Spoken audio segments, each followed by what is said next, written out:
4, 3, 2, 1. Broadcasting live from the Newsmax studio in New York City. A fusion of politics, commentary, entertainment, and sports. Steve and his team bring you the latest news and opinion now. Here is Steve Malzberg. But reproductive rights activists are already promising to fight back, saying they'll make the decision a key issue in the fall midterms. NARAL's president said, quote, this will be a main conversation point in 2014. Emily's List called it, quote, a stark reminder of how important it is for Democrats to keep hold of the Senate and that they want every woman to get out and vote in November. And Democrats are ready to use the court's decision to boost their 2014 election campaigns. The ruling is now history. Now it's time to move forward and put in the hard work to make progress. And that probably means taking to the streets and causing a ruckus, maybe sitting down on the Brooklyn Bridge. Give me my birth control. All right, folks, so we're joined right now by Debra Saunders, columnist for the San Francisco Chronicle. Hello, Debra.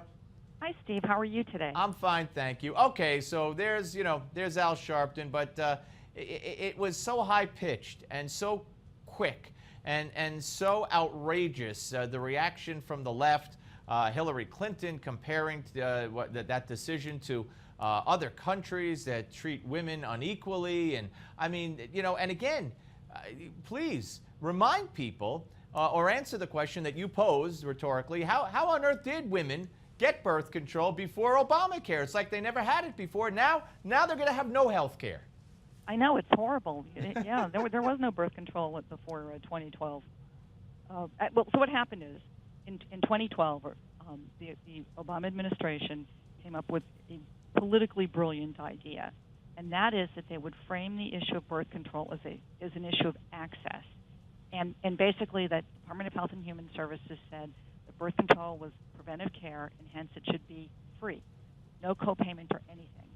And if it's not free, you don't have access. So when the court ruled as it did, Justice Ruth Bader Ginsburg said that this was going to deny legions of women who do not hold their employers' religious beliefs access to contraceptive coverage. And access means free. And that was something that we didn't have a national debate about it. Democrats just started using the word, and everybody repeated it. And so if you listen to them and you're not paying a whole lot of attention, you think, wow, women can't get birth control? That's horrible. But it's not really true. As you know, Hobby Lobby, the owners are more than happy to provide all but 4 of the 16 FDA-approved methods of birth control. 4 they consider abortifacient. And somehow the idea of not having them on the list is denying access to birth control to people. It's a brilliant political ploy. All right, it's a brilliant political ploy. I agree with you, but the question is, are women stupid enough to buy into this? I think a lot. I wouldn't say women are. I would say that there are a lot of people who do believe it now because they start repeating it. They hear Nancy Pelosi say it, Judge Ruth Bader Ginsburg, and so they look at this now and they don't even understand. Wait a minute. 2 years ago, nobody would say that if you had to put in a copayment for this, that's not access, or if you had to go to a different place to get it. I mean, basically, if you're with a plan that doesn't have a certain kind of coverage that you want, you have access. You can go someplace else. But now that's considered not having access.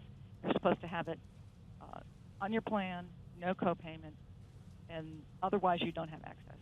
It's how they change the way America thinks.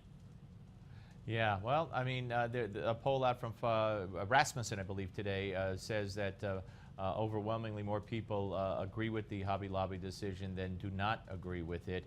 And it's going to be very interesting to see if they overplay their hand here, and if the other side, if Republicans and and conservatives can educate the public as to exactly what this does mean. And it means choice. You're right. It means choice. It means religious freedom, and it doesn't mean anything of the kind from what they're saying when it comes to if you listen to them, women not only lost their right to birth control, which they cannot get anymore. But basically, almost all their health care is now gone. You know, so I don't know how many people are going to buy that. Well, I mean, obviously we know that the right people buy it. I mean, I'm sure you saw the New York Times article about how Democrats are basically looking to single women is a very reliable voting base, and this is a good way to play to it. I have to say, when the administration did this in 2012, I thought they were overplaying their hand and that they were threatening to alienate Catholics, for example, and other people. But no, I mean, it worked. It's a smart ploy. All right, we shall see. All right, there's another issue that you wrote a great piece on. This one I'm looking at it. It's about this Pacific garbage patch. Talk about what this is all about.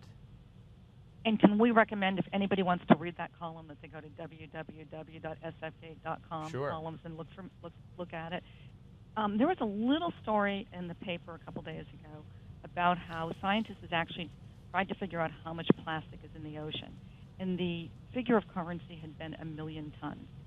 But the guy who came up with it, to his credit, decided to look into it, and he took boats out to 141 sites in the ocean, and they trawled, they hauled in water, and they checked, and they came up with a new estimate. It's not 1 million tons, it's 7,000 to 35,000 tons.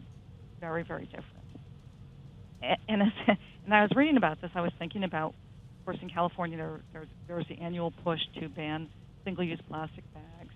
And there's this belief that a lot of people have about the issue, which is, and it's perpetuated by advocates, which is that you have a vision. You can picture in your mind what the Great Pacific Garbage Patch looks like, right? Sure. You've seen what you thought were photos of it, right? Yeah. And so you think, wow, I mean, we've got all this garbage, all this plastic just floating in the ocean.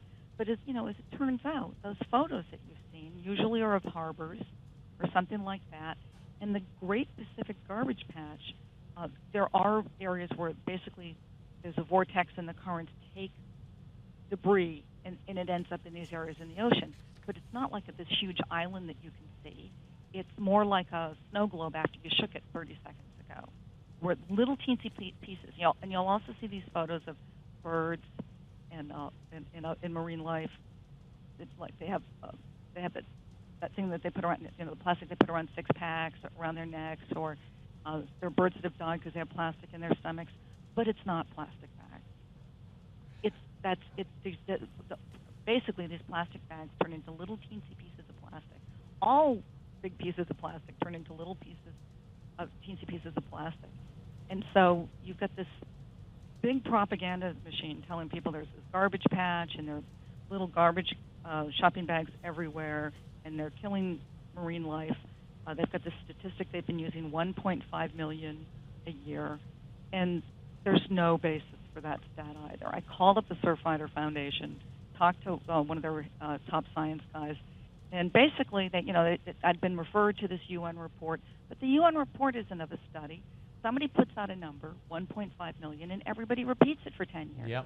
Yep. Well, that's how the feminists did it in the 80s and in late 70s, and even got networks to talk about more men beat their wives and girlfriends on Super Bowl Sunday. And NBC during a Super Bowl actually warned men, and there was no basis for that. One feminist group put out a study that they're claiming the March of Dimes found that more birth defects occur when men beat or kick or punch their pregnant girlfriends or wives in the stomach.